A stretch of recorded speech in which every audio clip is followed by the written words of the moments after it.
Hi friends, ఇది భారతదేశపు మేఘాలయ రాష్ట్రానికి బంగ్లాదేశ్కి సరిహద్దు ప్రాంతం.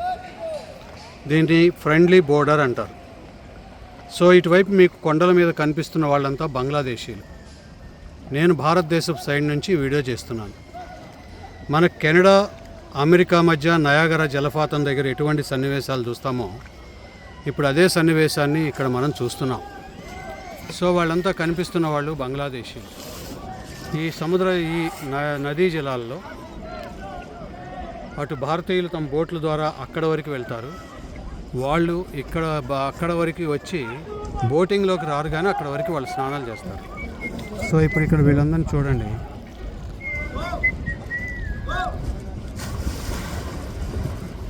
ఓకే, సో చూడండి, వీళ్ళు బంగ్లాదేశీయులు.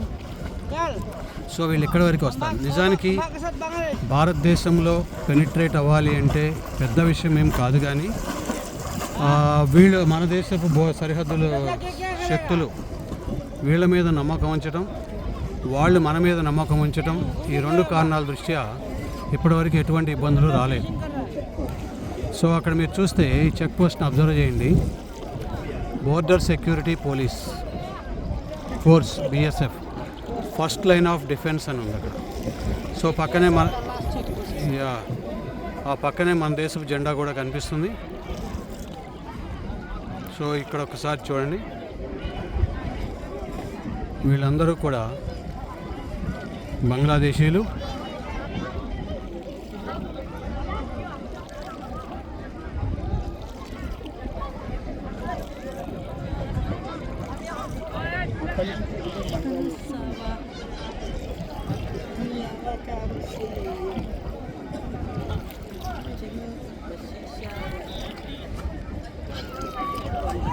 సేమ్ నాకు అమెరికా కెనడా మధ్య ఉన్న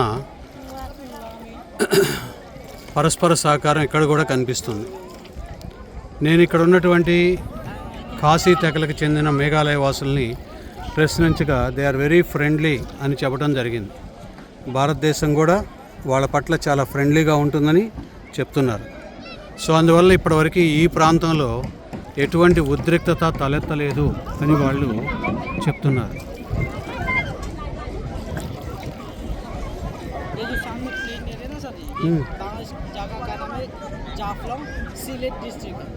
సిలెట్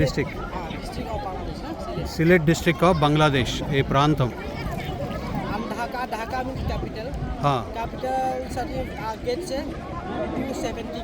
ఇతను మాకు బోట్స్మెన్ ఒక విధంగా చెప్పాలంటే గైడ్ లాగా వ్యవహరించాను. బంగ్లాదేశ్ ఢాకా ఎంత దూరం ఉంటుంది? 270 కిలోमीटर्स. సో ఇక్కడ నుంచి మనం हम उधर जा सकते नहीं जा सकते. సో మేము ఇక్కడ నుంచి మళ్ళా మన దేశం వైపు మూవ్ అవుతున్నాము. బట్ చూడటానికి చాలా అడ్మైరింగ్ అనిపించింది. సో ఈ విధమైన సహకారము, ప్రాంతీయ సహకారం ఉండాలి. బట్ ఇప్పుడు బంగ్లాదేశ్లో ప్రభుత్వాలు మారిన తర్వాత షేక్ హసీనాని భారతదేశంలో ఉంచటము, ఖలీదా జియా ప్రభుత్వ పక్కాలు చేపట్టడము మొదలైన కారణాల వలన ఈ స్నేహ సంబంధం ఎంతవరకు నిలబడుతుంది అనేది చూడాల్సిన అవసరం ఉంది. ఇది మన ఇండియా బోర్డర్. సో మేము మళ్ళా మా డెస్టినేషన్కి వెళ్ళిపోతున్నాము. Right, thank you.